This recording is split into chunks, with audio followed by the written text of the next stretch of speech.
नमस्कार दोस्तों, मैं अविनाश। अगर आपका अकाउंट किसी भी यूनियन बैंक ऑफ इंडिया में तो यह वीडियो आपके लिए। आज के इस वीडियो में हम लोग सीखेंगे कि जो यूनियन बैंक ऑफ इंडिया का नेट बैंकिंग है, इसके थ्रू किसी भी दूसरे बैंक में फंड ट्रांसफर करने से पहले आपको बेनिफिशियरी ऐड करना पड़ता है।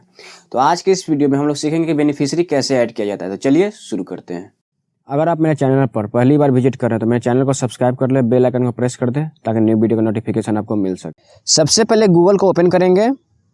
गूगल को ओपन करने के बाद यहाँ पे टाइप करेंगे union bank of India. Union bank of India type करने के बाद जो भी फर्स्ट लिंक ओपन होगा उस लिंक पे हम लोग क्लिक करेंगे।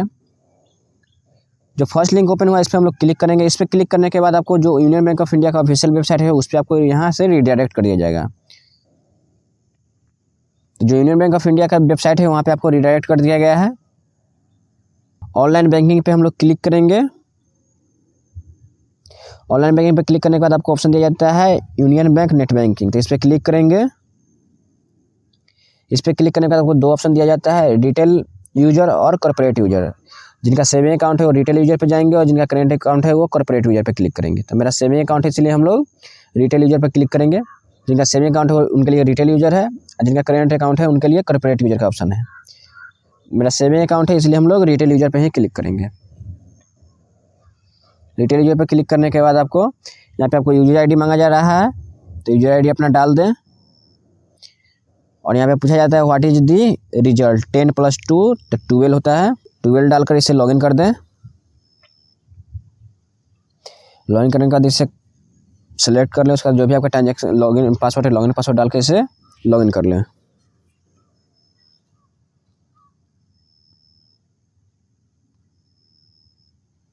लॉगिन करने का जो भी आपका इंटरनेट बैंकिंग है वो लॉगिन हो चुका है। ट्रांजेक्शन में क्लिक करने के बाद आपको ऑप्शन दिया जाता है बेनिफिशियरी मैनेजमेंट। तो बेनिफिशियरी मैनेजमेंट पे हम लोग क्लिक करेंगे। उसके बाद आपको ऑप्शन दिया जाता है ऐड विदिन बैंक। अगर यूनियन बैंक से यूनियन बैंक में ट्रांसफ़र करना है तो उसके लिए बेनिफिशियरी बनाए ऐड विदिन बैंक। और यूनियन बैंक से किसी दूसरे बैंक में फंड ट्रांसफ़र करना कि यूनियन बैंक से किसी दूसरे बैंक में अगर फंड आपको ट्रांसफ़र करने के लिए बेनिफिशियरी बना रहा है तो ऐड अदर बैंक पे क्लिक करेंगे।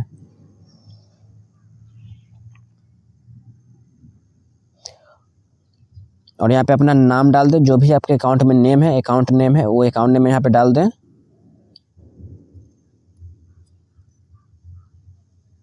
उसके बाद निक नेम डाल दें। उसके बाद सेट मैक्सिमम लिमिट अमाउंट। कितना पैसा मतलब 10,000 के अंदर में इसको फंड ट्रांसफ़र करना है, आपको 1 लाख के अंदर में ट्रांसफ़र करना है तो वो आप अपने अनुसार अपना सेट लिमिट बना लें इसका।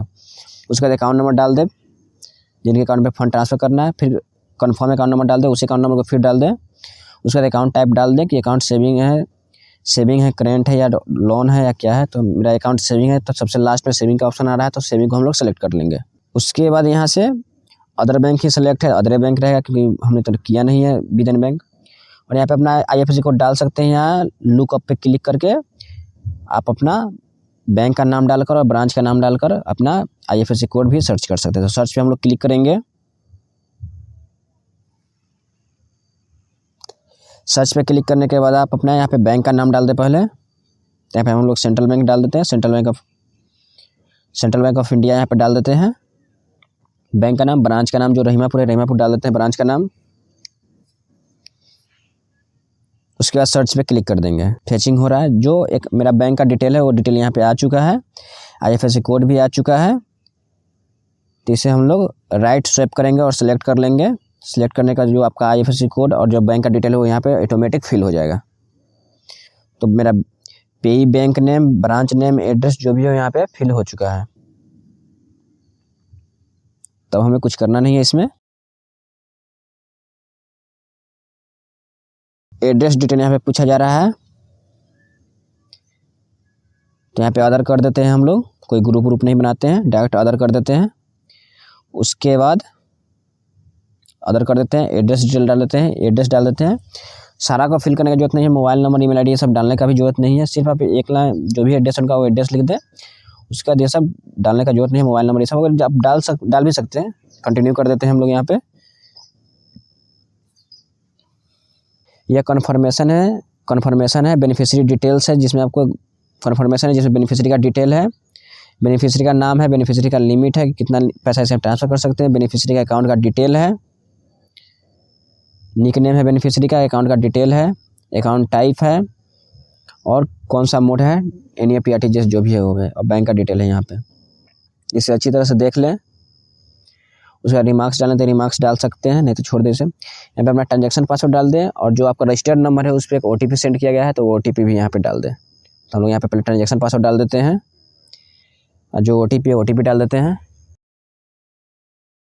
उसके बाद हम लोग कन्फर्म डिटेल पे क्लिक कर देंगे। कन्फर्म डिटेल पे क्लिक करने के बाद यहाँ पे beneficiary detail R add successful with reference number. जो बेनिफिशियरी का डिटेल है वो सक्सेसफुल हो चुका है, रेफरेंस नंबर भी आ गया है। 4 घंटा के अंदर में जो ये बेनिफिशियरी है आपके अकाउंट में शो होने लगेगा, उसके बाद आप इसे फंड ट्रांसफ़र कर सकते हैं। आई होप कि वीडियो आपको अच्छा लगा। वीडियो अच्छा लगा तो लाइक करें, अपने दोस्तों के साथ शेयर करें। अगर आपको बैंक से रिलेटेड, किसी भी बैंक से रिलेटेड और किसी भी तरह का प्रॉब्लम है तो कमेंट्स कीजिए। अगर आप इस चैनल पर पहली बार विजिट करते हैं, इस चैनल को सब्सक्राइब कर ले, बेल आइकन को प्रेस कर दे, ताकि बैंक से रिलेटेड अच्छे वीडियो आपको मिल सके। Thank you.